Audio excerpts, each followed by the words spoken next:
Welcome to this 12th lesson in our Citizens Constitutional Advocacy Council CCAC 1.0 training series. This is CCAC Lesson 1.12 in our series. John Locke told us in his second treatise of civil government about the laws of nature.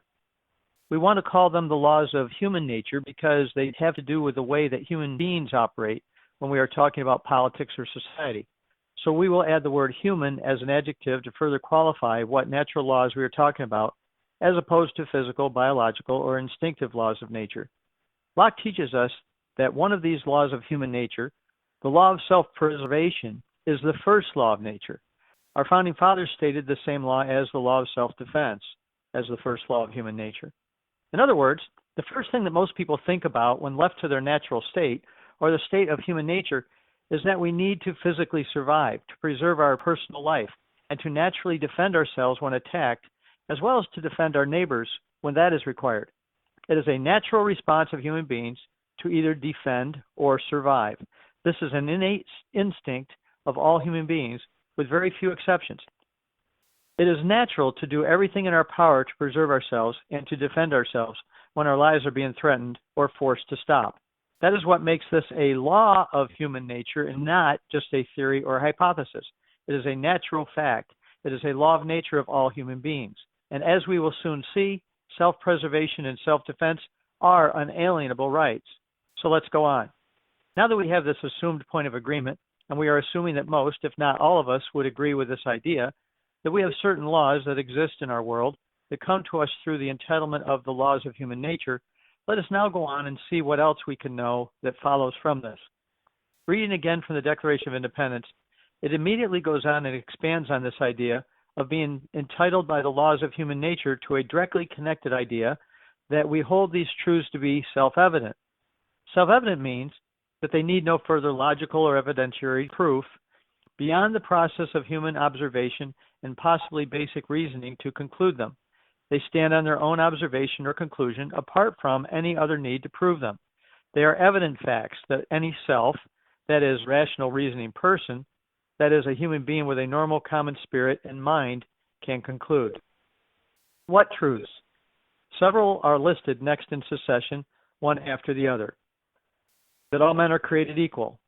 In today's vernacular, all people, all human beings, males and females of the species Homo sapien, are created equal. All people come into this world equal. That we are endowed by our Creator as being entitled by the laws of human nature.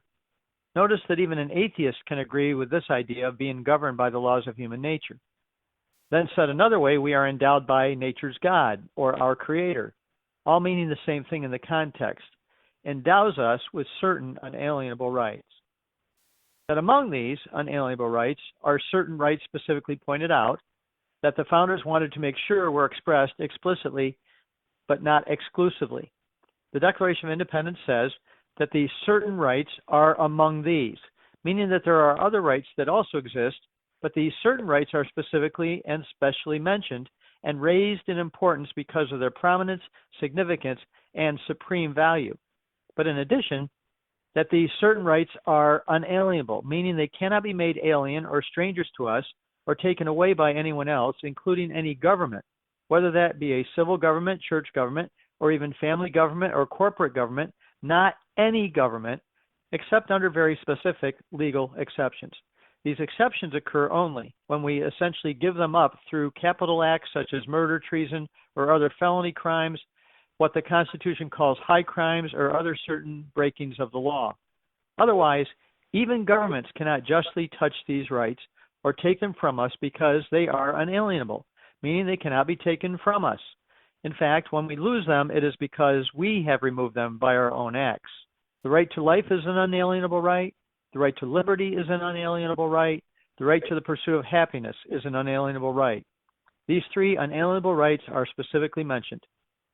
Are there any others? Yes.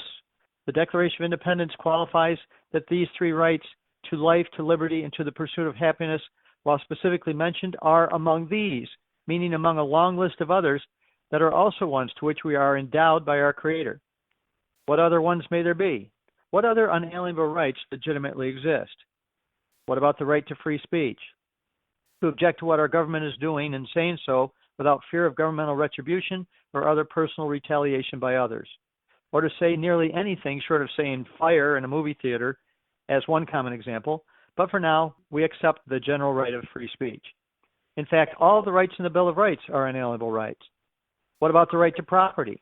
This is the one that John Locke mentioned, but property was not listed by Thomas Jefferson, Benjamin Franklin, John Adams, Roger Sherman, and Robert R. Livingston as the Committee of Five in the Declaration of Independence.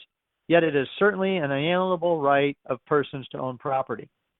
Here are some others: the right to privacy, the right to peacefully assemble for both political and private reasons, the right to write what you want, called the right of free press, and today we would call it the right of a free media, the right to petition the government for redress of our political and social grievances. And here is one that we will discuss in more detail soon: the right to instruct our representatives. Are you aware of that right? It is listed in several state constitutions, as a matter of fact. Don't we have the right to vote? Isn't there a right to buy and sell? A right to travel freely without being stopped, particularly by government officials, without a probable cause that we have done something illegal, requiring that we be detained temporarily to investigate? How about that we have a right to be deemed innocent until proven guilty of a crime? How about due process of law? That's enough for now. We will go on later, but for now, let's make the point that we have many unalienable rights, whether listed or not. This completes the 12th lesson entitled CCAC 1.12. Thank you for listening to this 12th segment as part of our CCAC 1.0 series in our national orientation. Please join us for the next session in this series as we continue to unfold the Citizens Constitutional Advocacy Council story. This is the extraordinary process in which CCAC will successfully provide continuity of government of, by, and for the people. In our next lesson, CCAC 1.13, we will go on to explain further details of how we implement our Citizens Constitutional Advocacy Council. If you realize the necessity of revitalizing constitutional polity at the state and local level, please join this cause by going to www.ccac-us.com and registering on our official website. Take Pre-Quiz 1.0. We urge you to work through the entire CCAC 1.0 series to understand the continuity of essential information we provide to help us all be on the same page. Then, upon passing the post-quiz with a perfect score, you will be directed on how to take the next step in the process of becoming a member of this vital organization. Please don't shortchange this process. Listen to and study the CCAC 1.0 material carefully. If you have questions or concerns about what you are learning so far or issues affecting your community, please refer to the links connected to this lesson or contact the person who gave you this information. We extend our best wishes from the Citizens Constitutional Advocacy Council.